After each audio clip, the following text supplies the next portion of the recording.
এটা হলো ঝাড়শুগদা এয়ারপোর্ট। আমি এসেছিলাম রাউরকেল্লা থেকে ঝাড়শুগদা এলাম, ঝাড়শুগদা থেকে ফিরবো হচ্ছে কলকাতা। 6:45-এর ফ্লাইট আছে।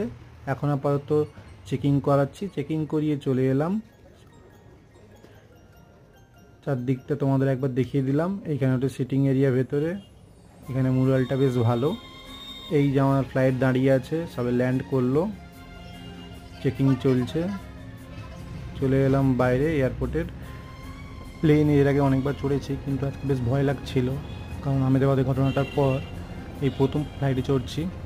প্লেনে ওঠার পর থেকে ভীষণ ভয় লাগছিল এই আহমেদাবাদের ঘটনার পর, তাই বইগুলো ভালো করে পড়ে নিলাম। এয়ার হোস্টেসের কথাগুলো আজকে ভালো করে মন দিয়ে শুনছিলাম। প্রথম 60 সেকেন্ড ভীষণ ভয় লাগছিল, তারপর কী কী খাবার দিল দেখে নাও। স্যান্ডউইচ এবং বাটার মিল্ক নিয়েছিলাম। প্লেন থেকে নেমে বেশ শান্তি লাগছিল। যদি ভিডিওটি ভালো লাগে তাহলে তোমরা জানো কী করতে হবে, লাইক, সাবস্ক্রাইব এবং শেয়ার করে দিও। দেখা হচ্ছে পরের